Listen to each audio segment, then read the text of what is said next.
Monsieur le procureur, Monsieur le juge, monsieur Voltaire, monsieur le juge. installez-vous. Nous voyons l'affaire Jean Calas.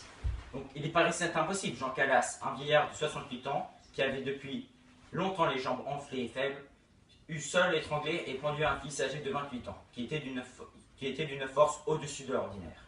Il fallait absolument qu'il eût été assisté dans cette exécution par sa femme, par son fils Pierre Calas, par l'Avesse et par la servante. Il ne s'était pas quitté un seul moment le soir de cette fatale aventure. Mais, je vous le demande, mais cette supposition était aussi absurde que l'autre. Car comment une servante zélée, catholique, aurait-elle pu souffrir que des huguenots assassinassent un jeune homme élevé par elle pour le punir d'aimer la religion de cette servante? Comment l'Avesse serait-il venu exprès de Bordeaux pour étrangler son ami dont il ignorait la conversion prétendue?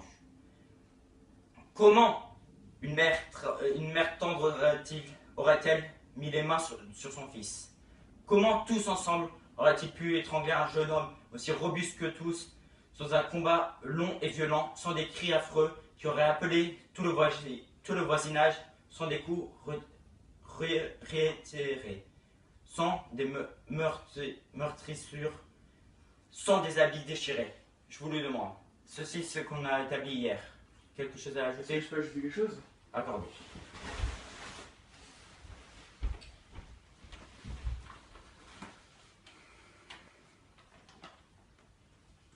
Alors, il est évident que si le parricide avait pu être commis, tous les accusés étaient également coupables. Parce qu'ils n'étaient pas quittés d'un moment. Il était également évident qu'ils ne l'étaient pas. Il était évident que le père seul ne pouvait l'être. Et cependant, l'arrêt condamna ce père à expirer sur la roue. Le motif de l'arrêt est aussi inconcevable que le reste. Les juges qui étaient décidés pour le supplice de Jean Calas persuadèrent aux autres que ce vieillard faible ne pourrait résister au tournement et qu'il avouerait sous les coups de bâton son crime et celui de ses complices. Ils furent confondus quand ce vieillard, en mourant sur la roue, prit à Dieu à témoin de son innocence et se conjura de pardonner ses juges. Votre honneur, puis-je ajouter quelque chose? Accordé. Merci, Voltaire.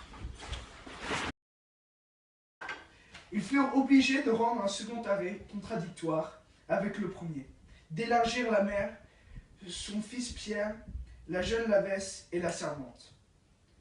Mais un des conseillers leur ayant fait sentir que cet arrêt démentait l'autre, qu'ils se condamnaient eux-mêmes, que tous les accusés ayant toujours été ensemble dans le temps qu'on supposait le parricide, l'élargissement de tous les survivants prouvait invinciblement l'innocence du père de famille exécuté. Ils prirent alors le parti de bannir Pierre Calas, son fils. Voltaire, avez-vous quelque chose à ajouter? Non. Alors cette journée est finie et le verdict sera rendu dans une semaine. Sortez la cour.